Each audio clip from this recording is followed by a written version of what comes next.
5 वर्षांचा चिमुकला।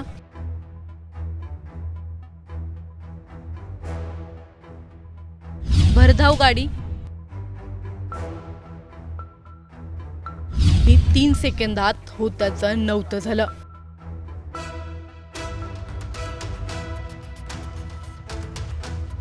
सोसायटीत खेळत असलेल्या चिमुकल्याने अपघातात स्वतःचा जीव गमावला। त्याच्यासोबत नेमकं काय झालं? कार चालकाला तो दिसलाच नाही का? ही घटना कुठे घडली आहे, कशी घडली, हे सर्व या व्हिडिओमधून जाणून घेणार आहोत। त्यामुळे हा व्हिडिओ शेवटपर्यंत नक्की पहा आणि टाइम्स नाऊ मराठीच्या सर्व माध्यमांना सबस्क्राइब आणि फॉलो करायला विसरू नका। एका क्षणात सगळं संपलं। हसणं, खेळणं, सायकल आणि पुढच्याच क्षणी काळीच पिळवटून टाकणारा अपघात। पुण्यातून आलेली ही घटना केवळ एक बातमी नाही, तर प्रत्येक पालकाच्या मनात भीती निर्माण करणारी आहे। पुण्यातील लोणी काळभोर परिसरात एक अत्यंत दुर्दैवी आणि धक्कादायक घटना घडली आहे।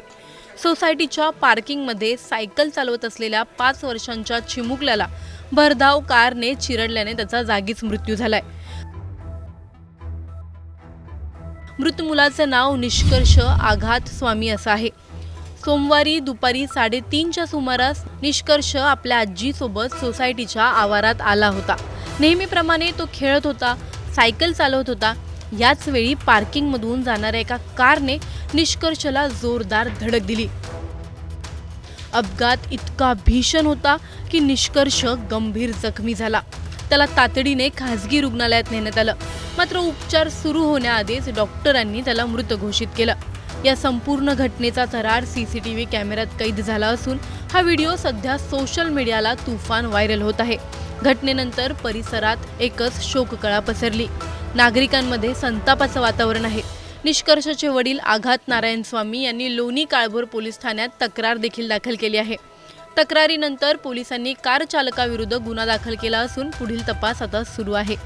एका निष्पाप चिमुकल्याचं आयुष्य 3 सेकंदात संपलं। आज घरात शांतता आहे, पण त्या कुटुंबाच्या आयुष्याची कायमची पोकळी निर्माण झाली आहे। प्रश्न इतकाच आहे की सोसायटीच्या पार्किंगमध्ये खेळणाऱ्या मुलांना सुरक्षित ठेवण्याची जबाबदारी नेमकी कोणाची?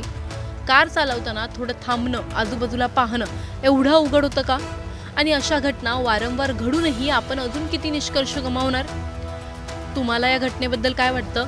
आम्हाला कमेंटमध्ये नक्की कळवा आणि व्हिडिओ आवडल्यास लाईक आणि शेअर करायला विसरू नका। तसंच अशा नवनवीन अपडेट्ससाठी टाइम्स नाऊ मराठीला नक्की फॉलो करा।